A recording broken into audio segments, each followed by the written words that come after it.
said you may have a big announcement. What is it? I do, and I've already announced it. I apologize for not giving you exclusive access, but I had a press conference about a month ago, and the state has put in $1 million for the Chiquola Mill site cleanup, approved by the governor, so we should be getting that in our coffers pretty soon. We're going to use as much of that as we can for cleanup, not environmental studies, and there will be some environmental studies. We got to test hot spots and see where the asbestos and maybe lead paint is, and where it's trickled through or not, and get that cleaned up. Hopefully, we've requested another $500,000 through a brownfield grant.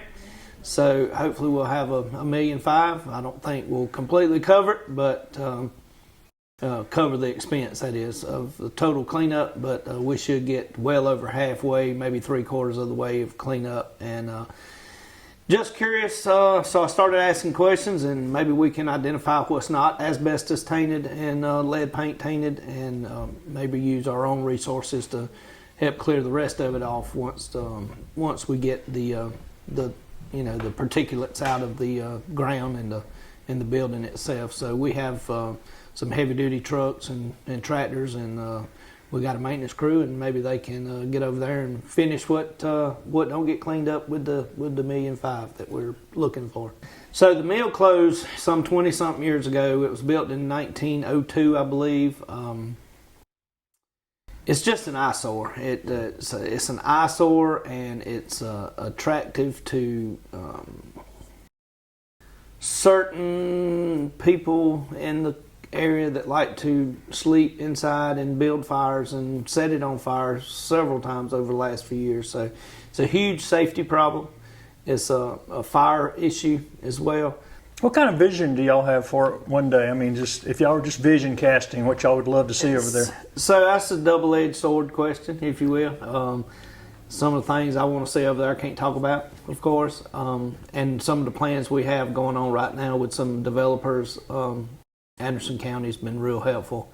I always want to do a shout out to John Kamey, Rusty Burns and his crew, Greg Smith up there at the landfill waste management guy. Anderson County's been a great help and great service to the town of Honey Path. What's been mentioned is if we could afford it and could do it, we would love to have an amphitheater here in Honey Path. Looks like most of you small municipalities around are getting amphitheaters for a venue for entertainment. One guy actually said we should put a drive-in movie theater over there. Some housing, some townhouses, low-income development. Take it and make the whole area a park with maybe a small gas station or something for that area of town. So there's a lot been said. We're just looking at what's feasible, and we are having a feasible study right now done for what would be the best practice for that land and how it could be best utilized for the town to either help it grow or help the citizens that's here. So we started our Honey Soppin back in the spring. We didn't have quite the turnout we wanted, so we're probably going to stop doing our spring event, and we're just going to incorporate the Honey Soppin with our fall event starting in 23. I don't know everything, and one of the things I didn't know was honey comes in the fall. So the Honey Soppin needs to be moved back to the fall. Honey's not fresh in the spring, I've been told, so chalk one up to the mayor not knowing. Sometimes you don't know what you're doing, sometimes you do. I've made a few mistakes in this job. I'm sure I'll make a few more. We're going to do away with our spring event and just have the two real major events. Now, our 4th of July event this year was huge. Biggest fireworks show we've had to date. It was great, turned out great, and here's a perfect opportunity for me to plug Classic Carolina Ford right here in Honey Path. Carolina Ford bought all of our fireworks. I think it's probably close to $5,000 worth of fireworks. They're a huge asset to the town of Honey Path, and we're glad to have them here, and just so appreciative and thankful for everything they do for the town, in and above just the fireworks show. They go all out when the T-ball teams ask them for donations, they give, and when the town asks for donations, they give. And Derek Hughes up there is the general manager Classic Carolina Ford. He's a great friend to have. Super nice guy, and he's always willing to help, and we appreciate him in Classic Carolina Ford as well. But the 4th of July event went phenomenal. Great music, huge crowd, around 5,000, maybe 6,000 people come through, and most of them stayed. So had a huge outfield full of vendors and food and crafts and arts and snow cones and just about anything you could want, funnel cakes, we had it all. So big event, had a great time, turned out real well. So this summer we had our 2nd annual kids camp, police kids camp all week. Had plenty of good food. A lot of the merchants in Honey Path reached deep and pitched in and helped us feed the kids. Had breakfast and lunch every day, and had shirts, tie-dyed shirts, and I had some of the activities they done. Something that was neat this year, it was really hot. I don't know if you remember back in June, but it was 98, 99, 100 degrees just about all week. And other than the pool, where they could cool off, there wasn't much else other than shade. So big shout out to the fire department and Chief Jimmy Smith. He brought one of the trucks over, and I'm probably going to call this wrong, but maybe one of the pumpers, maybe, I don't know what they call it. I'm not a fireman. But they come out and shot water straight up in the air off the truck, and it rained down on the kids, and they had a ball. They really enjoyed that. That's something we definitely going to do going forward again. But again, another huge summer for the pool. Also, the pool really done well this year. I don't know if the citizens know it, but there's daycares from out of town that bring the kids here for our pool because there's not a public pool around anywhere. Some travel all the way from Liberty, I've heard, and several in Anderson, and of course the daycares around here. But Tim Pace and the rec department's been huge with the rec department and keeping the pool going. A lot of people don't know this. We don't hire a pool guy. His name's Tim Pace, and when something breaks, he fixes it. He's a jack of all trades, good guy to have on your team. Johnny Holcomb, got to mention his name too. He's the lead of the lifeguards there at the pool, and he keeps us safe. Our baseball season was huge. A lot of players this year signed up. Some made it a little higher than the others, and football season's kicked off about 3 weeks ago, doing real well. A lot of players in football as well. We hope to soccer starts pretty soon, I think, and just a lot of support here in town for our rec department. So, Mr. Wilson, one of the things that we've talked about many times in the past is I've talked to Little, and I've talked to Aldi and Publix and places like this to bring other grocery stores into Honey Path, and the magic number is 5,000. So we're right at 4,100 people, I believe, with the last census. So if we could grow the town about 900 more people, it would really open up the doors for some other businesses to move in. And with business moving in, that means jobs and business license and taxes. Have there been any new businesses come in over the summer? So there have been quite a few startups. The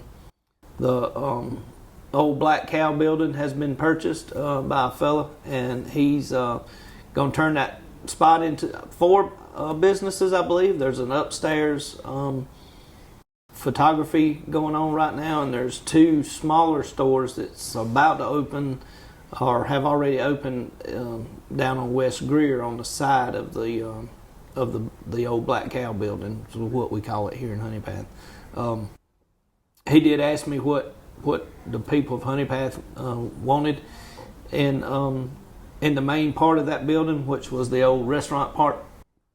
And just so happens I took a survey not too long ago, and number 1's a coffee bagel shop, pastries, small sandwiches, something like that. Number 2 was a sports bar, like a Wild Wings or something. TVs, watch football on Saturday and Sunday. Have a beer, some wings, maybe sandwiches and appetizers. And the third most popular thing from the citizens was a fancy sit-down steakhouse. So salad bar, cook my steak to order, bring it out, let me sit down, eat a good steak in Honey Path, which I believe several of our restaurants here in Honey Path do have good steak already, but more of a steakhouse atmosphere would sit down dining. A lot of the several of the restaurants in Honey Path have found out that they can make it on to-go orders only, so they've closed their dining rooms. So, any new housing, anything else new on the horizon between now and the end of the year? So I've heard other towns are really booming. It's getting here. It's trickling down here. I think we have probably 7 or 8 new houses either been approved to build or in process of building or just been finished building in the last 2 or 3 months. I don't know if a lot of people know this or not, but when you want to join land or separate land into plots, mayor of the town has to sign off on that for the Anderson County to record when a plot's divided in. But there's a lot of plots been coming across my desk for me sign. One piece is right down the road here. They took 2.5 acres and split it up into either 5 or 7 lots.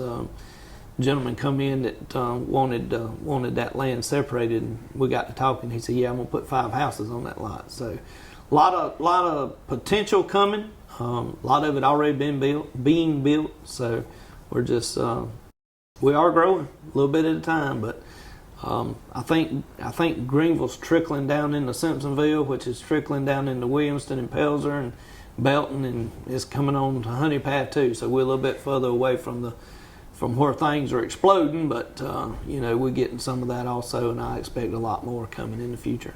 Any annexation plans of any kind, or? Right now, we don't have any plans to annex any properties into the town. I want it to be the citizen's choice, not a forced type issue. We have done some studies and some surveys, and when you live in the city, your county taxes go down.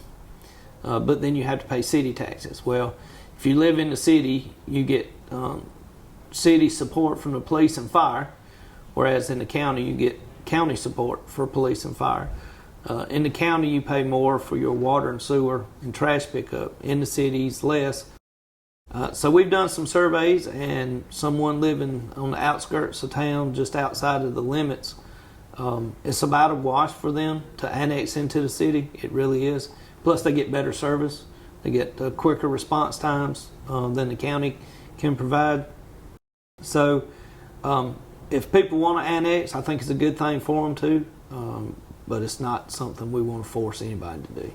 So we just need to get the word out there to the people that thinking about maybe wanting to come into the town limits that it's going to be a wash as far as your taxes and your fees and all that go probably. You're going to get better service. Let's talk about schools and the schools starting back. And of course, one of the things all parents are interested in is school security. Anything on that front we hadn't talked about? Sure. So first of all, we have 2 schools in Honey Path that are public. We have Honey Path Elementary and Honey Path Middle School. They're both in town limits. With the horrible news that come out of Florida and Texas over the last year or so, we've put a real strong focus on school security. Both schools do have a full-time SRO in them, school resource officer. They're through the state certified police officer, work for Honey Path, but they're in the schools. Chief Bozeman with the police department has done several scenarios with both schools about how people can enter the school and try to secure up all the buildings, the doors from the outside. He's also went as far as to test the security at the systems at the schools, and sent people in there to the wrong door just to see if they could gain access. And when they went to the elementary school, it took them about 30 seconds, I think, for somebody to confront them and say, "Who are you? Why are you here? What's your purpose? What's your business?" The SRO was on it within a minute, securing who it was and why they were there and whatnot. So I go to the elementary school some to check on the SRO there, and I go to the middle school some to check on our SRO there, just to make sure hey, you got everything you need, everything going well. And it's There's only one door in and one door out, and you got to be identified before you can enter, and you have to enter through the office. So I feel good about our schools. You always got that worry in the back of your mind anyway, but I feel pretty good about our schools here in Honey Path being secure and locked down. And those schools are an important part of this community. You're talking about being in the town limits. It's really important to have schools in your town. Oh, absolutely. Without schools, you got no future. So the school is our future. You know, the people at the school, they're our future. They're 5 to, I guess, probably 13 or 14 here at the middle school, something to that effect. But like I said, they're our future, and we got to keep them safe. And that's the number one priority. And I've made that clear, and Chief Bozeman's made that clear with everyone that our schools is number one from the police department, period. If something's going on at school, break everything else you doing off and you head to the school. Like I said, it's good to have schools inside our town, and a lot of kids I think over at the middle school walk to school, and a lot of the kids at the elementary school are walked to school. So they're younger, of course. You don't want a kindergarten walking to school by themselves, but it's great to have schools inside the town limits. Yes, sir. So we have our Sugarfoot Festival coming up, October. Fall Festival, Sugarfoot Fall Festival. It's going to be on October 7th and 8th, Friday night and all day Saturday. Got some great entertainment coming, some high-profile singers for the area. Lots of fun and games and food for the family. Again, that's October 7th and 8th. We'll be glad. Hopefully, we'll have a big crowd. Be glad if everybody shows up. Come on out and have a good time. We always have a trick-or-treat on Main Street. We do shut the road down, and I tell you, a big part of our town is our churches. We have a lot of great places to go worship, and they always have trunk or treat there in the parking lots of the respective churches. Several of them do. But we do have one downtown as well. Be Halloween night. For Christmas, we have several things going on. We do have the Civitans always put on the Christmas parade. It's going to be the first Saturday of December. We do have Christmas tree lighting. Something I started. We got a tree uptown. We're looking to buy a larger tree that's more permanently secured.